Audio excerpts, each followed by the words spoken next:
একটা দুঃসংবাদ দিতে চাই, যারা ভোট কেন্দ্র দখল করার জন্য নিয়ত করে বসে আছেন, বাক্স দখল করার জন্য নিয়ত করে আছেন, তাদের স্বপ্ন ভঙ্গ হবে। তারা ঘুঘু দেখেছে, ফাঁদ দেখে নাই। এবার ফাঁদ দেখবে তারা, যারা মনে করে যে আমরা এই যে কেন্দ্র দখল করে জিতবো। পুরো একটা কনস্টিটিউয়েন্সিতে গোলমাল হয়েছে, কেউ ভোট কেন্দ্র দখল করে এই ধরনের অবস্থা সৃষ্টি করেছে। পুরো কনস্টিটিউয়েন্সির আমরা ক্যান্সেল করে দেব। একটা সুষ্ঠু নির্বাচনের জন্য সুন্দর নির্বাচনের জন্য যে ধরনের কর্মকর্তা। আসসালামু আলাইকুম। আপনারা তো জানেনই আওয়ামী লীগ কি নির্বাচনে অংশগ্রহণ করতে পারবে কি পারবে না, এই বিষয়ে নিয়ে এখন জনসাধারণের মধ্যে প্রশ্ন তুলে এসেছে। তো এই বিষয়ে নিয়ে মুখ খুললেন এবার সিইসি ডাইরেক্ট বললেন আওয়ামী লীগকে অংশগ্রহণ নিতে পারবে কি পারবে না, এই বিষয়ে নিয়ে কথা বলবে সিইসি। তো ভিডিওটির মাধ্যমে আপনারা দেখতে পারবেন তিনি কি বলছেন। এছাড়া নির্বাচন নিয়ে, সুষ্ঠু নির্বাচনের ব্যাপারে তিনি কি বলছেন, এই বিষয় নিয়ে কথা বলবেন সিইসি। তো দেখতে থাকুন ভিডিওটি শেষ পর্যন্ত, তাহলে জানতে পারবেন। আর একটা কথা হইলো যে বিএনপি বর্তমানে নির্বাচন নিয়ে যে একটা অবস্থা দেখাইতেছে, তো সেই বিষয় নিয়ে অনেকে বলতেছে যে বর্তমানে বিএনপি তো চাইতেছে নির্বাচন দিতে, কিন্তু জনসাধারণ কি চাইতেছে নির্বাচন দিতে, এই বিষয় নিয়েও কিছু কথা আছে, সেই বিষয়ে জানতে পারবেন আপনারা। তাকে পদায়ন দরকার, আমরা খোঁজখবর নিয়ে একদম মাঠ পর্যায়ে খোঁজখবর নিয়ে সেই ব্যবস্থা আমরা করছি ইনশাল্লাহ। এরপরে কিন্তু অস্ত্র উদ্ধার অভিযান চলবে। আমি শুধু এটুকু বলতে চাই, গত বছরের যে 24-এর যে 5ই আগস্টে কী অবস্থা ছিল আপনারা জানেন, বাংলাদেশের কী অবস্থা ছিল। এখন আল্লাহর রহমতে অনেক অবস্থার উন্নতি হয়েছে। আপনারা দেখো শান্তিতে ঘুমাইতে পারেন, তো আপনারা কি বাড়িতে ঘুমাইতে কোনো অসুবিধা হচ্ছে এখন? সুতরাং ইনশাল্লাহ এই ভোট আসতে আসতে দেখবেন যে আইন শৃঙ্খলা পরিস্থিতি আরও উন্নতি হবে ইনশাল্লাহ। শুধু একটা দুঃসংবাদ বন্ধুরা, ইলেকশন কমিশন তো বলতেছে যে সামনে যে নির্বাচনটা, মানে ফেব্রুয়ারি মাসে যে নির্বাচনটা হইতে যেতেছে, সেই নির্বাচনটা নাকি সুষ্ঠু সুন্দরভাবে হইব। এছাড়া তারা সুন্দরভাবে উপস্থাপন করবে, এছাড়া নিরাপত্তাও থাকবে, ভালোভাবে মানুষ ভোট দিতে পারবে। তো আমার কথা হইলো যে এই যে সিইসি যে এই কথাটা বললো, এখন সুষ্ঠু নির্বাচনের পর যদি সরকার ওই আগের মতন অবস্থা দেখে, তাদের কার্যক্রম যে আগের মতন হয়ে থাকে, তাহলে লাভ হইল কি সুষ্ঠু নির্বাচনের? সুষ্ঠু নির্বাচন পর যদি এরকম অবস্থা হয়, তাহলে চাই যারা ভোট কেন্দ্র দখল করার জন্য নিয়ত করে বসে আছেন, বাক্স দখল করার জন্য নিয়ত করে আছেন, তাদের স্বপ্ন ভঙ্গ হবে। আপনারা সেই দিন এই ইতিহাস ভুলে যান, ভোট কেন্দ্র দখলের ইতিহাস ভুলে যান। ভোটের বাক্স দখলের নিয়ত যদি থাকে আপনারা দয়া করে সরে আসুন এই নিয়তে। আমরা অত্যন্ত কঠোর অবস্থানে থাকবো এবার ইনশাল্লাহ। দাঁত ভাঙা জবাব দিতে হবে। তারা ঘুঘু দেখেছে, ফাঁদ দেখে নাই।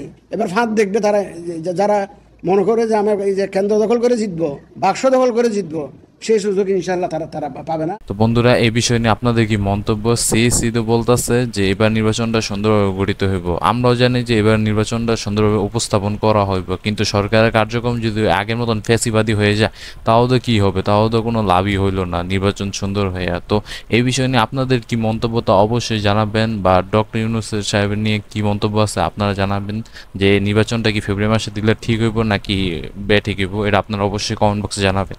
আমরা কোনো দলের পক্ষে নই, আমরা কোনো প্রার্থীর পক্ষে নই। আমরা একদিকে বলতে পারেন 18 কোটি জনগণের পক্ষে, অথবা 13.5 কোটি ভোটারের পক্ষে। মাননীয় প্রধান উপদেষ্টা যে প্রতিশ্রুতি জাতিকে দিয়েছেন, সেটা ইনশাল্লাহ আমরা অর্জন করব। এই ব্যাপারে আমি একদম কনফিডেন্ট। রোডম্যাপ মোটামুটি আমাদের খসড়া হয়েছে। আমি আজকে সকালেও টেলিফোনে খোঁজখবর নিই। আমাদের তো সার্বক্ষণিক চলে অফিস। এটা আমি যে এখানে আছি, আজকে সকালে তো সারাদিন বলতে গেলে আমাদের কমিশনারদের সাথে আমি আলোচনা করে কাটিয়েছি। তো বন্ধুরা, ইলেকশন কমিশন নিয়ে এবার আপনাদের কি মন্তব্য তা থাকলেও কমেন্ট বক্সে আপনাদের গুরুত্বপূর্ণ মতামত জানাই যাবেন। আর অবশ্যই আপনাদের মতামতটি খুবই গুরুত্বপূর্ণ আমাদের কাছে। আপনাদের মন্তব্য দ্বারা বুঝতে পারি যে আপনারা কি মনে করছেন এবারকার ইলেকশন নিয়ে। এছাড়া বিএনপি রাজনৈতিক দল এবং আওয়ামী লীগের ব্যাপারে নিয়ে কিছু কথা থাকলে আপনারা অবশ্যই তা কমেন্ট বক্সে জানাই দিতে পারেন।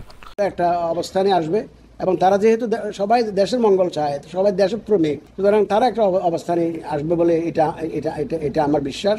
আর আওয়ামী লীগের তো যে দলটার কথা আপনি বললেন, সেই দলটার তো রাজনৈতিক কর্মকাণ্ড নিষিদ্ধ, সুতরাং এবং বিচার সম্পন্ন না হওয়া পর্যন্ত, সুতরাং এই যে বিচার জন্য অপেক্ষা করতে হবে আমাদের। বিচারের রায় কি আসে সেটা আমাদেরকে দেখতে হবে, কিন্তু এখন তো তাদের সব কর্মকাণ্ড নিষিদ্ধ আছে, সুতরাং তারা তো রাজনৈতিক কোনো কর্মকাণ্ডে জড়াতে। সিইসি আরেকটা কথা বলছে যে দেশের সব রাজনৈতিক দল নাকি মঙ্গল চায়। এখন আমার কথা হইল, দেশের সব রাজনৈতিক দল নাকি যদি মঙ্গল চায়, তাহলে দেশের আজকে এই অবস্থাকে, আর শেখ হাসিনা আমলত কি একটা অবস্থা হয়েছিল এটা তো দেখছেনি।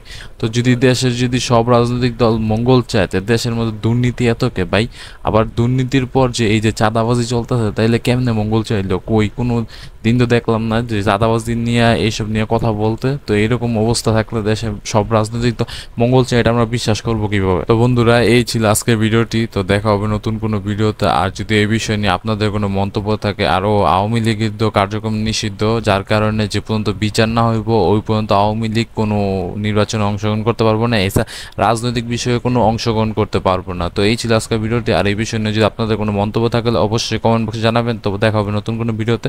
সে পর্যন্ত ভালো থাকবেন। আল্লাহ হাফেজ।